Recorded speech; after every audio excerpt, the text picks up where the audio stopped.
Hey functions! Okay, so this was what we covered today. What I would like you to do is we're going to graph this.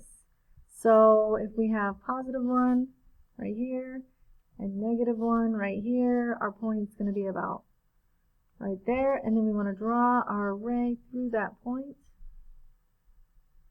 Okay, and then again we're going to make our triangle.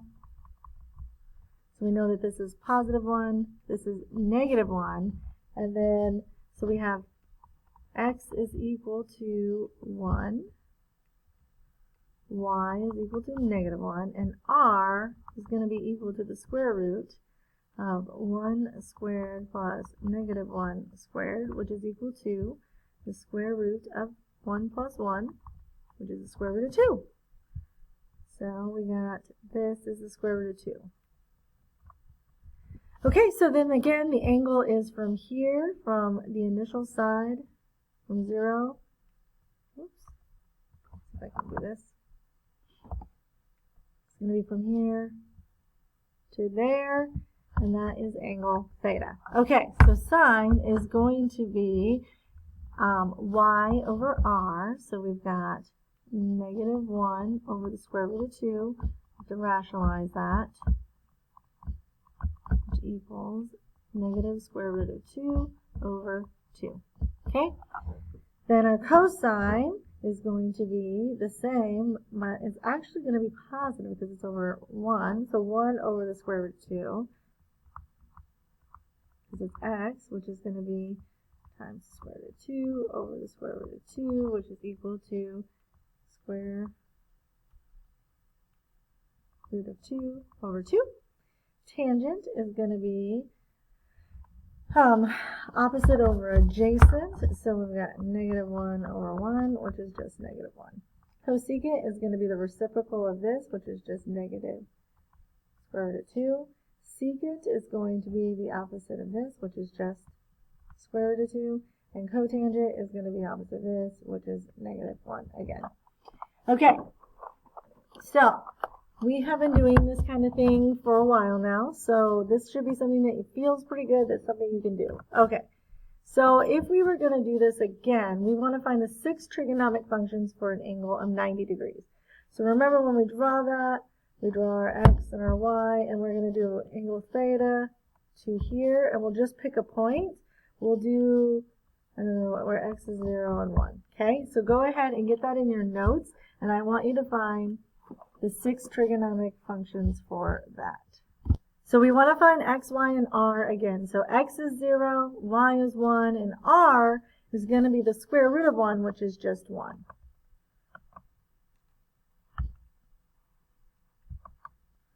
So we got x is 0, y is 1, and r is 1. Then we can find sine. So sine of 90 degrees is going to be 1 over 1, because it's y over r. So then cosecant is also going to be 1. And cosine is going to be x over r, which is 0 over 1. And if we have 0 over 1, we have 0. But what if we flip that? We're going to get 1 over 0. Well, then we get something that's undefined. Anytime we have a 0 in the denominator, it is undefined.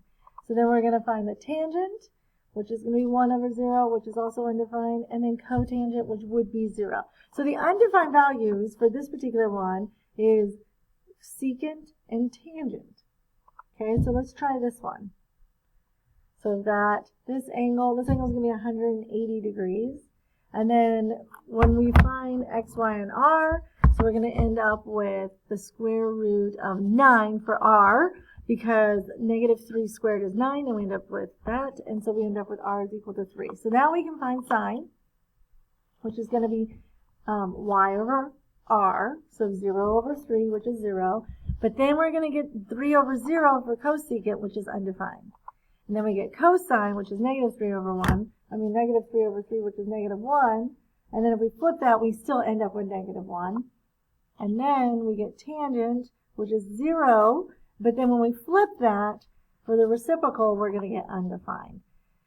So this is something called quadrantal angles. This is going to be true for every single quadrantal angle. So if we were to look at this, if the terminal side of a quadrantal angle lies along the y-axis, then tangent and secant are going to be undefined. which is what we found. And if the terminal side of a quadrantal angle is on the x-axis, either one, then the undefined values are going to be cotangent and cosecant. So then here's a chart that you could jot down that are going to have those main from 0 to 360 quadrantal angles. So remember, we have 0 degrees, then we're going to have 90 degrees, then 180, then 270, and then 360. So again, it follows that pattern every single time. If you type it in your calculator, so let's say you want to find the tangent of 90, you would get this error message right here, and then that means, right there, that means that that angle is undefined at that right there. Okay, so now we've got reference angle. So a reference angle is an angle that is positive, acute, and made by the terminal side of the angle given and the x-axis. So remember, reference angles are always whatever. So here's our terminal side. Remember, the terminal side is like the door that opens or closes. So the door, so this terminal side is from here to the x-axis, and this would be the reference angle. Same is true here. We've got from here to the x-axis, okay? And then the same. So this is just pictures of everything that would happen in the second quadrant, third quadrant, and fourth quadrant. All right, but be careful. A common mistake that is done is that people try to find that reference angle to the y-axis. And you always want to find it from the x-axis. So if we were to find the reference angle 218 degrees, the first thing we would do is draw the 218 degrees. And so when we draw that, then we know from the x-axis to the 218 degrees, so from 180 to 218 is another 3, the difference between that is 38 degrees. So we could do 218 minus 38 degrees. So then we would say for angle 218, the reference angle is going to be 38 degrees. This apostrophe that's by this reference angle, by the reference angle right here, that's just, you may remember that from geometry. So whenever we did like a translation or something, we changed something, we would put that apostrophe. So that's what we're doing here. So if we were to do this for 1387, so this one has an extra step.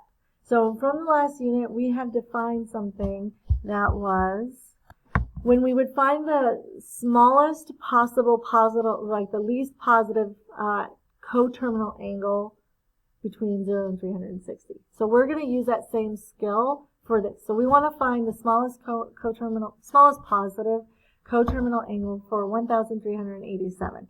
So there are 360, so we can take that out. Oops, come on. There we go. So we're going to find a coterminal angle between 0 and 360. And if we do that, we get 3.9 if we divide by 360. So we can subtract 360 3 times, and we end up with 307. So we're going to graph that. And when we get to 307, we're in the fourth quadrant. And so from that terminal side, from the terminal side to the x-axis is 53 degrees, right? It's always acute and always positive. So the coterminal reference, so the reference angle for 307 degrees and for 1387 degrees is going to be 53 degrees. So here's how you can find every reference angle.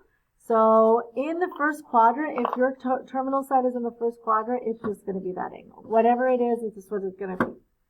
In the second quadrant, you're going to find the reference angle by taking 180 and subtracting that angle. So in the second quadrant, if we had an angle of 110 degrees, we would do 180 minus 110, and that's how we would get 70 degrees as our reference angle. We would do the same thing in quadrant 3, except the opposite way. So like that first example we did, the 218 degrees, we would do 218 minus 180, and that's how we would get our 38. And then in quadrant 4, we did the 307 degrees. We do 360 minus 307, and that's how we got our reference angle of 58. So that's how you do that. You can get that in your notes if you'd like. So we are going to find the 6 trigonometric functions for 210 degrees. So the first thing we want to do, we need to graph it and find its reference angle. Well, look at that. We've got a 30, 60, 90, which is one of our special rights. So then we know that x must be negative square root of 3, And the reason why that is negative is because the x is on the negative side of the x-axis. So this is negative, so it has to be negative square root of 3. And since its y is going down, as in where y is negative, then we're going to end up with negative 1, negative square root of 3. Then that must be, r must be 2. So when we have those, then we can find those 6 trigonometric functions. But our reference angle is 30 degrees. So we know that the sine of 30 degrees is 1/2. If the sine of 30 degrees is 1/2, but my x needs to be negative and my y needs to be negative, then we end up with, I'm sorry, my x is negative and my r is positive, then I know I'm going to get negative 1/2 because it's 210 degrees. So we want to make sure we check our signs. Be careful. So here it is. So we've got sine is negative 1/2, which means cosecant of 210 degrees is going to be negative 2. But remember, the sine of 30 degrees was just 1/2.